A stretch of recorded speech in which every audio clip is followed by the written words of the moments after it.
One, we're live. Alrighty. Are we waiting for more participants to get on? I'm not sure who's going to lock in or who isn't, but I know the viewers are going to be on. Okay, we got David on here. Hey, King David. It says King David joined the group. Oh, that's not your David. That's my David. Hmm. That's my I know. David. I know it says King David. I Right. just saying hi to David.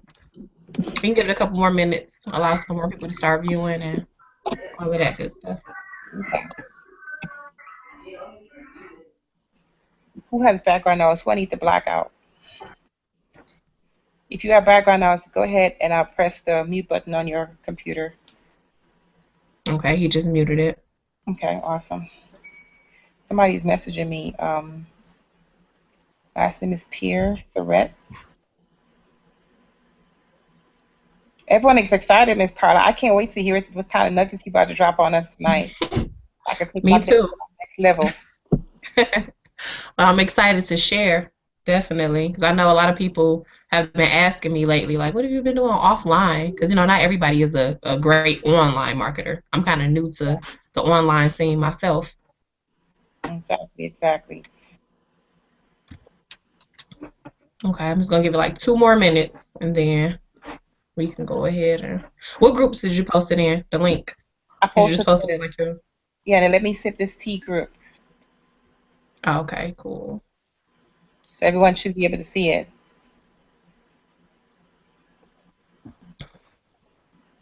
All right, cool. Well, I don't want to hold everybody up. I'm going to go ahead and get started. Um, Basically, the purpose for this hangout tonight is just to kind of go over some offline marketing tools. I know a lot of people have been, wondering how to properly market their business offline. As I was just telling Kenya a second ago, I'm not that great of an online marketer myself. I know a few people like to think I am, but I'm just learning it. I'm new to the online thing too. I actually went to a school for business management, so I took a lot of marketing classes and stuff like that. So those are the things I'm used to. So just some of the offline marketing tools that I've been using lately are the basics like flyers. Um, I've been doing vendor tables at different locations. So like marketing events. I've been going to mix and mingles, trying to set up vendor tables, um, flea markets, stuff like that. Those are like really good places to set up tables. And oh, I can't hear myself. I gotta take one of these ear things out. Okay, that's better. Um, yeah, so like for the vendor tables, all you have to do is just call and ask how much they're going to charge to set up a vendor table. Like the last network marketing event that I went to, they were charging $100 for the vendor table. And if you wanted to be a speaker, then they will charge you $50. And then you get to keep all of your proceeds for whatever you decide to sell there. Now, a lot of people find it quote unquote difficult to do vendor tables because they say that there's a shortage on the tea or because there's a delay on the tea shipments. They don't know how they're going to stock their vendor tables. Well, what I've been doing and what Erica Cantrell has been helping me do is we've been selling our jar teas. I know it's a lot of controversy with, people in pre-making tea or selling the packs of tea, but I personally like to pre-make the tea because it actually stretches. I'm going to give you an example. So for one pack of tea, I sell my one pack of tea. It's packed right here for $20 each at a vendor table. But what I'll also do is out of this one pack of tea, this makes a whole gallon. So if I sell 8-ounce jars and 16-ounce jars of tea, I'll put like different fruits and like mint and stuff like that inside of there. And I'll sell the 8-ounce jars for $5 and I'll sell the 16-ounce jars for $10. So in a whole gallon, you get about 10. I'm sorry, you got not 10. You get about 8 16-ounce jars. So if I'm selling those at 10 a piece, instead of this one pack going for $20, I just made $80 off of it. So that's a good stretch. So for people who only have like 4 packs of tea or, a couple packs of tea to work with and you're booking vendor events and your tea is still delayed, that's a good way to stretch out your product and still make profit from your sales. And at the same time, you go ahead and pass them out flyers and other literature along with the tea so that they can go to your website and order those products and other products later. So like every time I sell a pack of tea, I always include my Blitz card inside of there with my information on the back so that they can go to my website later. And then I also include a brochure explaining to them what's inside the tea, all of the health benefits of the tea, and then my information is also on the back of here as well. And another good marketing strategy to use is upselling. Everywhere you go and buy something, I'm sure you've seen people upsell stuff, right? So like for example, ladies, if you go to, or guys too, if you go to a shoe store and you know you're going there to purchase gym shoes, they don't let you walk out of that store without marketing another item to you, right?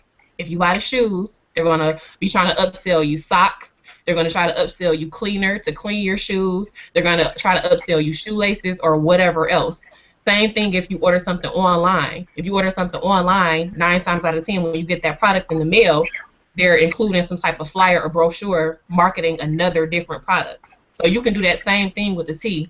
Even though somebody's just buying a pack of tea from you or a month supply of tea from you, you can include inside of your bag literature about the other products. So I also have a brochure where I have, you know, the chaga listed on there, the NutriBurst, the Gano, the Techu, you know, all of those things, and explaining what the benefits are for those products and how much they cost. And then I also refer them to my website, and I include all of my contact information on there.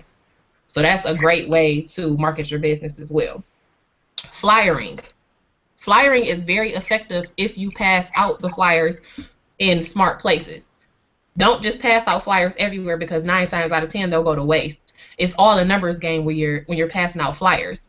So when you pass them out in smarter places, you increase the odds of people contacting you. So since we're a health and wellness company, a great place to pass out flyers is the gyms, right? You can pass them out on, you know, like just stick them on the cars. If you're like the type of person like me where I really don't like to physically hand a person a flyer, you can just put it on the cars. If you actually go to that gym, you can go inside of the gym and put flyers inside of every single empty locker. That way, you know you're actually reaching somebody, because everybody uses the lockers inside of the gym. Either somebody's going to pick it up and keep it, or they're going to look at it and throw it back in the locker for the next person to see it. Either way, that's cool with you, because all you're trying to do is get as many eyes on your business as possible. Another thing, support other people's businesses. That type of stuff goes a long way, because you can easily break the ice and talk to them about your business. I'll give you an example. The other day I was grocery shopping, and before I left out, there was a table set up and they were selling Girl Scout cookies. You know, it's springtime, so you got the parents out here helping their daughters sell Girl Scout cookies. So I could have just walked past, or I could have just walked up to her and gave her a flyer, but instead I bought a box of cookies from her, because that's showing her support. So in return, she's going to want to support me once I give her my flyer about my business, which she did. I bought a box of cookies. They were only $4, and in return, she bought a pack of tea from me for $20. So, you know, that's winning. Another example, this other lady who just bought some tea from me today, she sells candles. I bought a $5 candle from her, told her about my tea, and she bought a pack of tea from me for $20. So don't be afraid to, you know, dish out a little money to support other people's businesses, because that goes a long way in helping your business as well. Another thing I wanted to talk about, networking events. The important thing about offline marketing is extending your network. So you have to constantly meet new people. They tell you all the time online that you have to, you know, get your business out to new eyes daily. So they want you to keep adding new Facebook friends or add new Instagram friends and stuff like that. So how do you do that same thing offline? You have to meet new people everywhere you go. In order to meet new people, you have to actually go somewhere. You can't be glued to the computer screen every day and think you're going to always meet new people. It's not, unless you're a good online marketer. A lot of people think that's uncomfortable to go inside somebody's inbox and market your business. You feel like you're spamming people. But offline is way easier, in my opinion, because you're in a lot of different situations where the ice is already broken for you. Just doing, you know, normal daily activities. Like how I said earlier, I went to the grocery store. Every single time I go to the grocery store, I never walk out of there without giving the cashier a flyer and mentioning something about the tea.